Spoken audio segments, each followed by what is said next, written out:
All right, so this is part 2 of the primary arms 1-8 with the Griffin X reticle. Right, we just unboxed this one, and I went to the range yesterday with this one. I threw into a worn tactical mount in kind of like an OD green.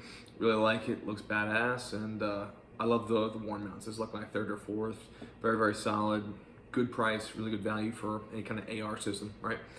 So what did I think overall, right? We had the PSA 308, the 18-inch 308, and we threw this on there. Started shooting out. We were shooting at kind of the closest distance I had was around 500, right? So we were shooting from, I had 500, 600, 9, and 1,000 to shoot at. So that's kind of far for a 1-8, right? But we had the 308, and I had about 25 grains I was shooting out of it. So I'm like, let's see what we can do, right? Let's see what we can do, how we can push it. So with that reticle, right, with that kind of Christmas tree-ish dot reticle, you can use those wind dots to see, and this is where this scope shines, right?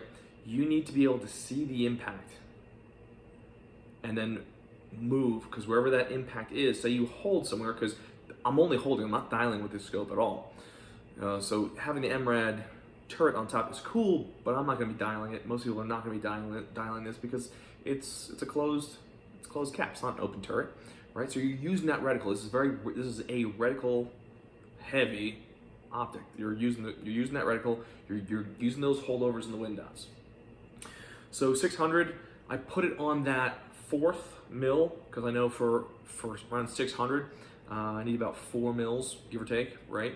So I'm like, all right, let me use that 4th mark, which correlates in there in the manual at 600 yards, and the target was 630. Put it on it, good trigger squeeze, and had an impact, right? It's to the right or left, and then just brought it over, impact, impact, impact. So not too hard there, right? 3 in a row at 630. So I'm like, okay, let's push it out and see if we can go out. So I knew with this reticle having the bottom hash mark is a 10 mil, right? I knew at 10 mils, like almost exactly 10 mils, this thing can hit 1,000 with the 175 grains. So I started shooting out there. I was shooting 147, just ball ammo. It was all over the place. I was shooting at 1,000, 1,015. It just I could not get a consistent, like I would impact to the right. So I would correlate that dot, right? It was near a dot. I'd put that dot on the target, pull the trigger, and now it was higher, or it was low, or it was left. And I'm like, okay, well, it's not good ammo, right? 147 grain out of a bolt gun, right? A bolt gun precision setup with a better optic would still not be hitting the target at that distance, right? It's just not consistent. So I grabbed the 175s, threw it in there, and that was a totally different story. Okay, all of a sudden, when I'm making corrections, that bullet is going where I need it to go. People are like, well, duh, it's better ammo. Yes, I know. Okay, who would have thought? All right, who would have thought? That's pretty crazy. Right. So this bad boy then was hitting. We got like 2 hits. I got a hit at 10-15, and then I think right off the edge, and then another hit. And you can see with the hit indicators on those targets. I thought that was pretty cool. Okay, for a 1-8 LPVO, right? On an 18-inch 308. That was pretty neat to me. I thought that was impressive, right? It was impressive. And then I went a little bit further. There was another target at 1090. I didn't know what range exactly it was. And that's where this reticle is going to shine. If you kind of have an idea of where that target is, or like you're thinking maybe it's around 600-700 yards, you're not exactly sure, you can put that dot where you think it's going to be, and it might impact low, right? Low and right. You're like, okay, you take that point where it impacted, right near that little wind dot, move that wind dot right to the target, pull the trigger, should be an impact. Okay, that's where this reticle is going to be shining there. That's what it's kind of designed for.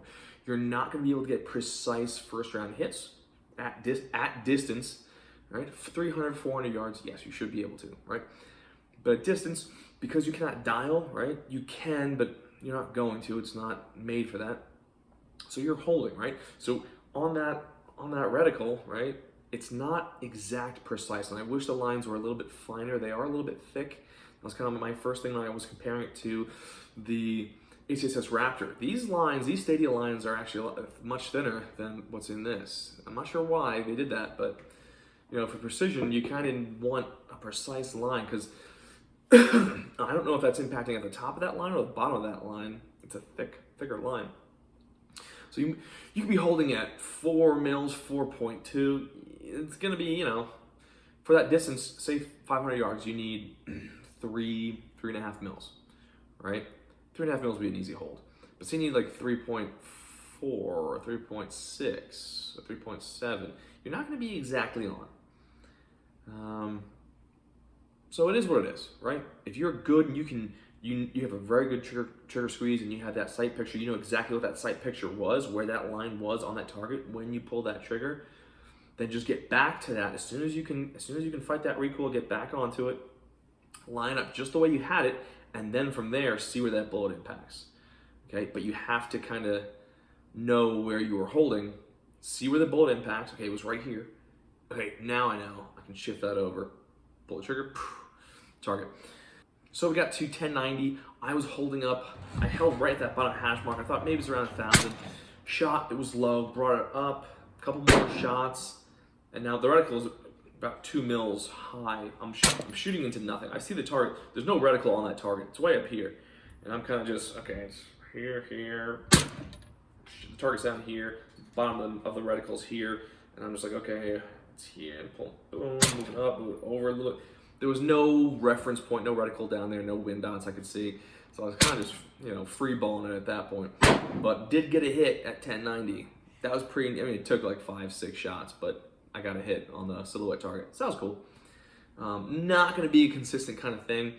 1,000 yards, it can do it, right? This setup is a 1,000-yard gun now, technically, right? Am I going to use that for that? No. Realistically, what would be ideal for this gun would be one of the primary arms there, 2-10 GLX with the Griffin style reticle in there. That I can dial. I want, for this gun, because it can reach out to 1,000, I do want a dialable turret, right?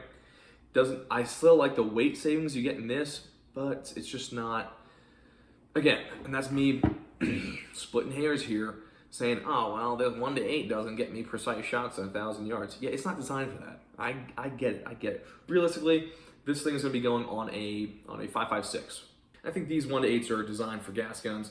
What I see it on, really shining on, is a 5.56 platform shooting 77 grain. That will do really, really well, right? And you're out to 700. Like I said, just checking it out first time. I kind of want to do some closer shooting with it, maybe from up close, 5 yards out to 300. Do a little bit of that. See how fast we can get on targets with that. But long range, if this is the first day I was looking at it, and it was impressive. I got much further than I could have gotten with the Raptor, right? Just because of the reticle. And that's what's kind of cool about this, is that you have that option. Maybe you're not shooting that far all the time, but maybe you have a spare mag with 175 grains or 77 grains, right? Depending what platform you're shooting. And you say, hey, listen, I'm gonna take that further shot out there. I'm gonna use this ammo, and now you're getting out there, because you need a consistent ammo. If you're going to use this thing further and you want to get precise shots and actually use that reticle for moving around and getting that faster follow-up shot using the reticle, which you have to with this optic, then yeah, you need decent ammo.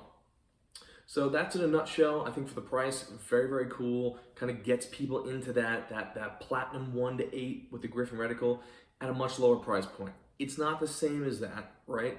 And it doesn't have all the same features of that. But for people who want that reticle without spending $1,200, I think it's something to look at, right? So I'm gonna do some more testing with it, and we'll see where she goes.